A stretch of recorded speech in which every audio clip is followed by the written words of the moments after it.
It takes vision, smart planning, and dedication to build a nation.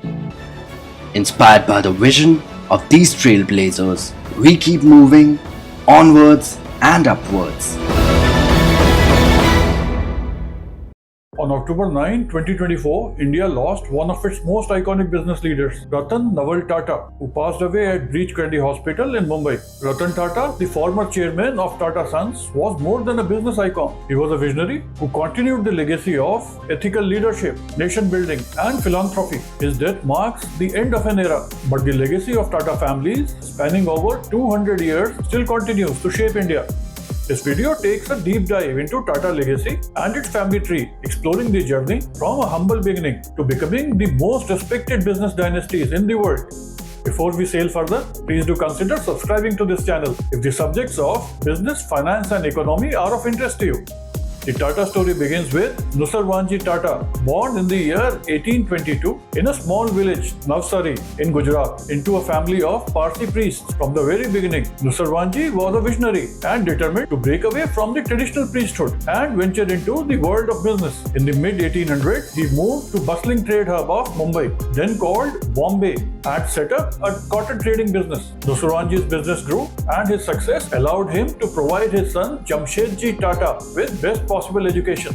Born in 1839, Jamsetji Tata inherited his father's business acumen. He expanded the family's cotton trade and ventured into textiles by setting up his first mill in Nagpur in the year 1874. This was just the start of his far-reaching vision of an industrialized India. Jamsetji Tata laid the groundwork for some of the most iconic industries in India. His dream was to build India's first steel plant, build world-class education institutions, and develop luxury hotels. One of his most famous contributions was construction of Taj Mahal Hotel in Mumbai, India's first fully electrified luxury hotel, which still stands as a symbol of luxury and innovation today. But Jamsetji Tata wasn't just focused on profits. He was equally committed to social welfare. He introduced unheard of practices for workers' rights at the time, including pension funds, accident insurance, and family days to improve their working conditions.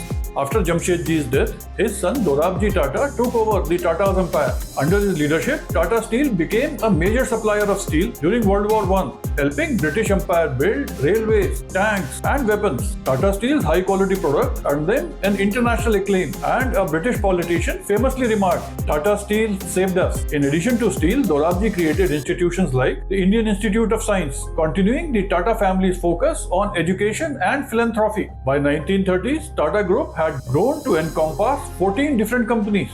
In 1938, J.R.D. Tata, a distant cousin of Dorabji, took over the reins of Tata Sons. J.R.D.'s passion for aviation led him to establish Tata Airlines, which later became Air India, India's national carrier. J.R.D.'s leadership marked a period of immense growth and diversification for Tata Group. Do let me know in comments who's the current owner of Air India.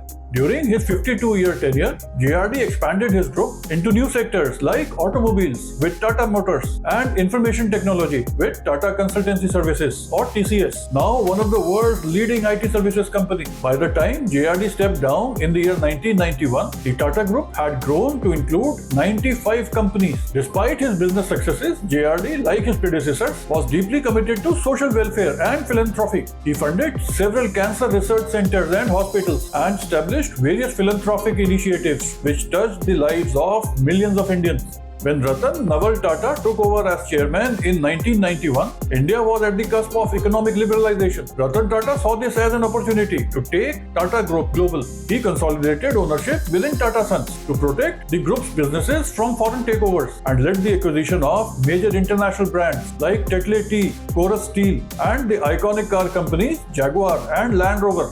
If you have not subscribed to the channel till now, please do consider subscribing.